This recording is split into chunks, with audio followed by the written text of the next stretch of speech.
Astrid Panosyan-Bouvet, bonjour. Bonjour. Et bienvenue. On ne sait pas si le gouvernement va faire du yoga pour méditer. Mais ça y est, on a le gouvernement au complet, 35 membres. Un remaniement qui s'est fait attendre. Comment du Parlement, vous avez vécu cette période ? C'est une période d'attente. Alors, il y a eu effectivement une première vague dans les 2 jours qui ont suivi la nomination du Premier ministre Gabriel Attal.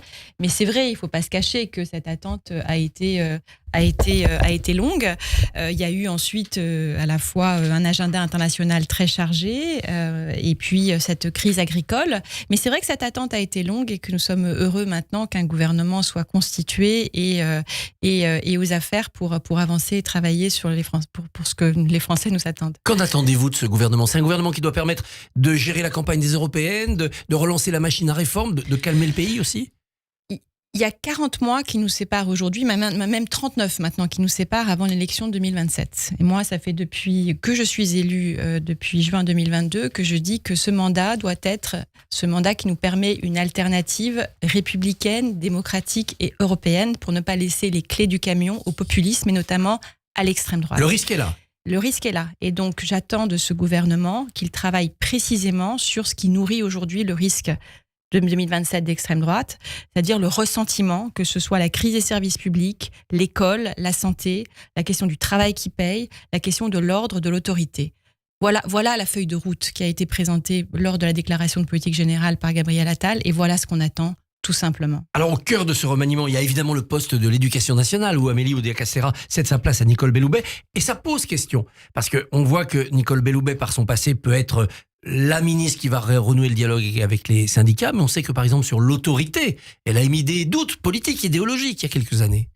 Alors, je pense que d'abord, tout le monde a le droit de changer d'avis et c'est une bonne chose. Elle avait également, en tant que ministre de la Justice, eu des doutes sur la question du délit de blasphème. J'espère, moi je suis vigilante, comme vous le savez, sur les sujets de laïcité et je serai très vigilante avec beaucoup d'autres sur ces sujets. Donc, on a naturellement le droit et c'est une bonne chose de pouvoir changer d'avis. Et j'imagine bien que si Madame Belloubet, avec son expertise d'élu local, d'ancienne garde des Sceaux, d'ancienne rectrice également, rejoint le gouvernement, c'est pour vraiment mettre en œuvre la feuille de route déterminée par le président de la République et par Gabriel Attal, Premier ministre et ancien ministre de l'Éducation nationale. Cet épisode de remaniement a été également marqué par la crise politique ouverte par François Bayrou. Bon, il ne rentre pas au gouvernement, mais le message envoyé au passage est une sorte de désaccord profond sur la ligne. Quelle analyse en faites-vous ? Alors, il y a un désaccord profond, ça je vous l'admets, sur la question de l'éducation nationale, où effectivement, il l'a manifesté en disant que lui souhaitait embarquer plus, avec une critique sous-jacente, les professeurs et la communauté éducative dans la feuille de route qui est mise en œuvre, que ce soit sur, je reprends les termes, du choc des savoirs, le rétablissement de l'autorité, et également l'amélioration des conditions matérielles, en fait. Une sorte de cogestion. Une sorte de cogestion, avec les limites quand même, que l'on peut connaître. Là, effectivement, il faut le reconnaître et pas encore une fois se cacher, il y a un désaccord profond. Ensuite, ce que M. Bayrou dénonce, c'est une fracture, mais qui existe depuis 30 ans et qui a montré d'ailleurs dans les études sciences politiques, et qui n'est pas simplement spécifique à la France, des gouvernants et des gouvernés. Une défiance qui est absolument inégalée. C'est un message qu'il faut entendre. Et c'est un message qu'il faut entendre, que nous entendons, et on le voit d'ailleurs, cette fréquence des crises, quand vous entendiez les agriculteurs qui disaient pour se faire entendre, il faut aller manifester, il faut aller bloquer des routes. Effectivement, il y a un sujet, mais ça nous renvoie à la question des institutions, la question de pouvoir faire passer les messages sans avoir à bloquer des routes. Qu'est-ce qui manque ? Un grand choc de décentralisation ? Ensuite, pour revenir à votre question, il y a quand même un soutien de la déclaration de politique générale.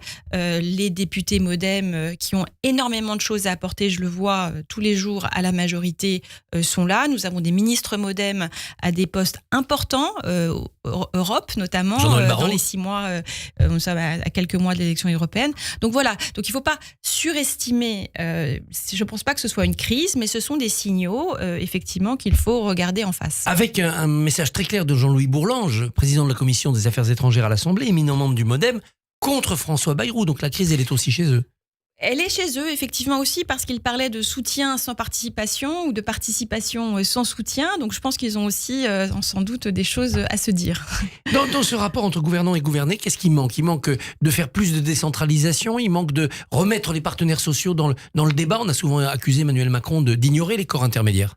Je pense qu'il y a de cela, effectivement. Il y a la nécessité que ce soit sur la question du travail, des questions sociales, mais au-delà, de mieux associer effectivement les partenaires.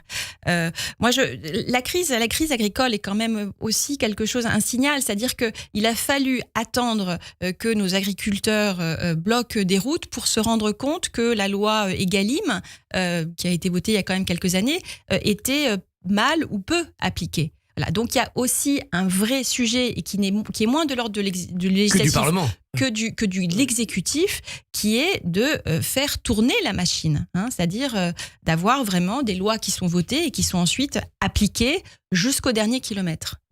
39 mois avant la présidentielle et les législatives en 2027, mais 4 mois jour pour jour avant les européennes. Tout à fait. On n'a toujours pas la tête de liste Renaissance. Oui, mais là, je pense qu'il ne faut pas qu'on tarde trop non plus, parce que les têtes de liste, on le voit avec LR, PS, Rassemblement National, LFI, elles sont lancées. Je pense qu'il ne faut pas qu'on tarde trop, parce que Gabriel Attal, qui a un rôle majeur à jouer dans cette campagne, il est d'abord Premier ministre. Il ne sera pas tête de liste, voilà. Il ne sera pas tête de liste et il a énormément de choses à faire. Et donc, je pense qu'il faut que nous ne tardions pas trop maintenant pour avoir une équipe et un plan de bataille. Et un thème majeur, un fer de lance, ça sera quoi? C'est la géopolitique qui va tout dévorer dans cette campagne européenne à cause de Poutine? Je pense que le risque, ce serait de faire de la campagne européenne une énième campagne française, avec des débats franco-français. Donc je pense effectivement que le sujet aujourd'hui, c'est celui de la souveraineté, la capacité de continuer en tant qu'Européens à maîtriser notre destin. Et on voit qu'avec l'émergence de ce Sud global, dont la Russie est la figure de proue, mais il y a également l'Iran, il y a également la Turquie, qui en veulent quand même à l'Occident et qui voient l'Europe comme son maillon faible. Il y a aujourd'hui la nécessité de se réarmer dans tous les sens du terme au niveau européen, parce que c'est comme ça qu'on peut peser. Et la semaine a été marquée par l'hommage rendu aux victimes du 7 octobre. C'était mercredi aux Invalides. Comment avez-vous vécu ce moment d'abord? Moi, j'étais sur place. J'étais incroyablement émue. Par l'hommage rendu de la République française à nos compatriotes franco-israéliens, français et israéliens.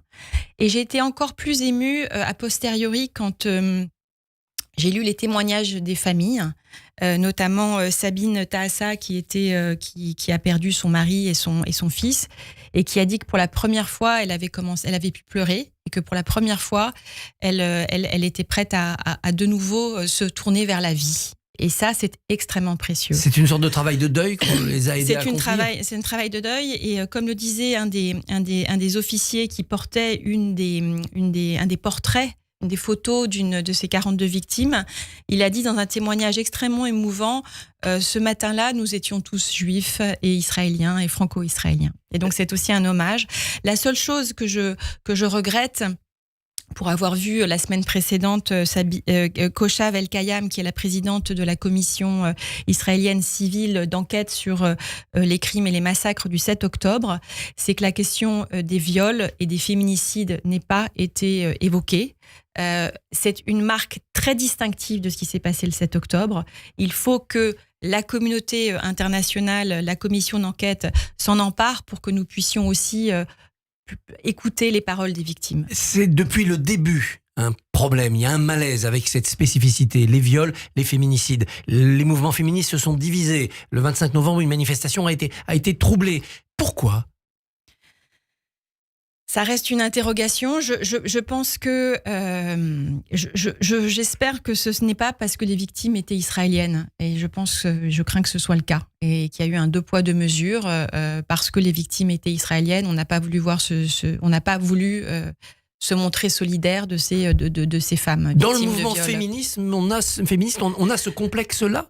Oui, il est traversé aussi par d'énormes débats sur les cisgenres, sur les dominants, les dominés. On l'a bien vu également sur l'ONU Femmes, qui n'a que très, très, très récemment parler de ce qui s'est passé le 7 octobre. C'est honteux.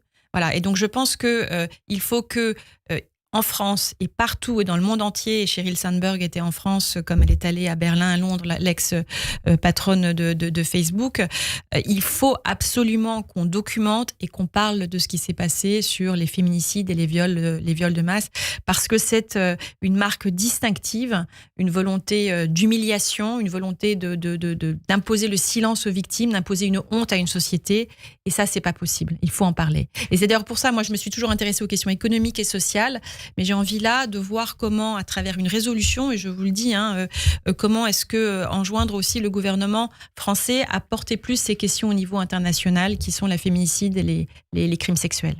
Dernier point sur cette cérémonie du 7 février, 7 octobre, la présence de LFI. Vous disiez tout à l'heure qu'un des témoins disait « Nous sommes tous juifs ce matin ». L'étaient-ils, eux ? Je ne sais pas. Je me suis vraiment... J'étais choquée que LFI se présente. Voilà. Ensuite, ce que je souhaitais vraiment lors de cette cérémonie, c'est qu'elle soit la plus digne possible, parce que nous avions à quelques mètres de nous des gens qui ont perdu leur fille, leur fils, leur mari, leurs parents. Et c'est pour eux qu'on faisait cette cérémonie, et pour nous-mêmes, et centrer le débat sur quelques sombres énergumènes, c'est leur donner beaucoup de place. Il ne fallait pas polémiquer pour ne pas les valoriser. Exactement, même si on n'oublie rien de ce qui a été dit. Moi, je n'oublie rien, et on est nombreux à ne pas oublier ce sombre communiqué de la France insoumise le 7 octobre, qui considérait le Hamas comme un acte de résistance et qui ne qualifiait pas les massacres du 7 octobre pour ce qu'ils étaient. Donc, nous n'oublions rien, mais le 7 octobre, il y a quelques jours, il fallait être dans la concorde et dans la dignité pour les familles des victimes. Vous n'avez aucun espoir que ça soit peut-être le début de l'éveil d'une conscience à LFI, d'un début de rédemption ? Pourquoi pas ? Parce qu'il y a un des députés, Aymeric Caron, qui a admis que les propos avaient pu être maladroits. Donc ça, c'est déjà un premier début. Et puis, il faut quand même aussi dire qu'il y a eu quelques députés LFI qui se sont démarqués, qui ont sauvé, j'ai envie de dire... la dignité. François Ruffin, Alexis Corbière, Raquel Garrido, qui sont venus d'ailleurs manifester le 12 novembre. Donc avec leur sensibilité. Mais enfin, en tout cas, ils n'étaient pas là en train de dire que ce qui s'était passé, c'est un acte de résistance. Astrid Panosyan-Bouvet, bonne journée, merci. Merci. Merci beaucoup Christophe Barbier, on vous retrouvera lundi à 7h45 bien sûr, et l'information continue jusqu'à 9h, restez avec nous. Radio J, retrouvez le Barbier du matin